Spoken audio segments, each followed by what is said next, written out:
नमस्ते दोस्तों, कैसे हो आप सब। उम्मीद करती हूँ आप सब बहुत अच्छे होंगे। मैं भी बहुत अच्छी हूँ और आप सब अपनी अपनी पढ़ाई में लगे होंगे। मैं भगवान से प्रार्थना करती हूँ कि जैसे उन्होंने हमारे सपने को साकार किया, आपके सपने को भी साकार करें।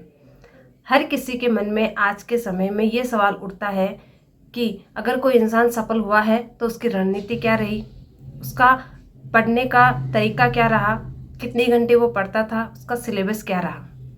चूँकि मैं भी एक स्टूडेंट रही हूँ तो मुझे ये सब चीज़ें अच्छे से पता है कि जिस दौरान हम पढ़ाई कर रहे होते हैं ये चीज़ें हमारे मन में चलती रहती हैं। और हम जो इंसान सफल हो जाता है उनसे पूछना चाहते हैं कि उन्होंने किस तरीके से अपनी पढ़ाई जारी रखी, कैसे उन्होंने पढ़ा, तब जाकर वो सफल हुए और उनको कितना टाइम लगा। इसीलिए मैंने ये अनुभव किया कि क्यों ना मैं भी मेरी जो यात्रा है असफलता से सफलता तक वो आप लोगों के साथ शेयर करूं, तो हो सकता है थोड़ी बहुत आप लोगों की भी हेल्प हो जाए। हालांकि मुझे काफ़ी टाइम लग चुका था तैयारी करते करते, तो सारी चीज़ें मैं आप लोगों के साथ शेयर नहीं कर सकती, लेकिन जो मोटी मोटी चीज़ें हैं, जो कुछ महत्वपूर्ण बिंदु है जो आपको जानना आपके लिए ज़रूरी है, वो मैं आप लोगों से ज़रूर शेयर करूँगी। बहुत सारी महिलाओं की ये शिकायत रहती है कि उनकी उम्र ज़्यादा हो चुकी है तो वो अब पढ़ाई या तो छोड़ देंगी, या हो सकता है उन्होंने कभी सोचा ही नहीं पढ़ने का और उम्र इतनी हो गई है कि अब क्या सोचे।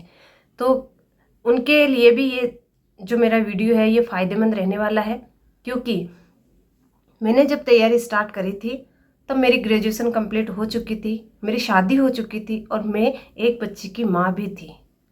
उस टाइम में मैंने डिसाइड किया था कि मुझे ज़िंदगी में कुछ बनना है, एक बार मुझे नौकरी ज़रूर लगनी है। तो आप लोग जो भी जिनकी उम्र हो चुकी है, आप बिल्कुल भी ना घबराएं कि इतनी उम्र में आकर के हम कैसे नौकरी लग पाएंगे। या जो बहनें या जो हाउसवाइफ है वो ये सोच रही है कि हम नौकरी तो लगना चाहते हैं लेकिन हमने पहले कभी सोचा नहीं था और अब एज इतनी हो गई है कि 30 या 30+ हो गई है, तो हम कैसे सोचें कि हम नौकरी लग पाए। तो आप लोग ऐसा बिल्कुल भी ना सोचें, आप बिल्कुल भी ना डरें। आप जब चाहो तब शुरुआत कर सकते हो और अपने सपने को साकार कर सकते हो। 2016 में मेरी ग्रेजुएशन कंप्लीट हुई थी। उसके बाद मैंने डिसाइड किया कि मुझे कुछ बनना है। उससे पहले मेरा दूर दूर तक कोई इरादा नहीं था कि मुझे नौकरी लगनी है। कहते हैं ना, जब हमारे घर में किसी की तारीफ होती है तो हमें उनसे जलन जरूर होती है।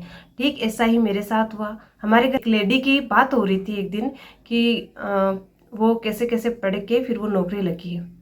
तो मुझे भी लगा कि मैं बच्चे संभाल रही हूँ, अपना घर संभाल रही हूँ, हमारी खेती होती है उसको संभाल रही हूँ, गाय भैंस का काम कर रही हूँ, लेकिन उन सब चीज़ों से मेरा कहीं नाम नहीं होने वाला, मेरी कोई पहचान नहीं बन रही है। मुझे जैसे उस लेडी को याद कर रहे हैं, मुझे ऐसे कोई याद करने वाला नहीं है। तो कहीं ना कहीं मैं उस लेडी से मोटिवेट हुई और मैंने भी डिसाइड किया कि मैं भी अब नौकरी लगूंगी।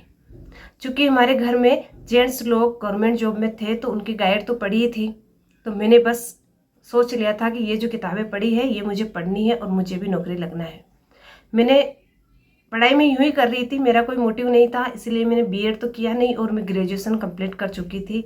तो जो ग्रेजुएशन बेस पर जो वैकेंसियाँ थी वो मैं देने लगी थी, जैसे कि पटवारी है, ग्राम सेवक है, एलडीसी है, एसआई है, ये वाली वैकेंसियाँ। और बात करें पढ़ाई की तो चूँकि एक हाउसवाइफ होने के नाते, एक माँ होने के नाते और जॉइंट फैमिली में रहते हुए घर में काम बहुत सारा होता था।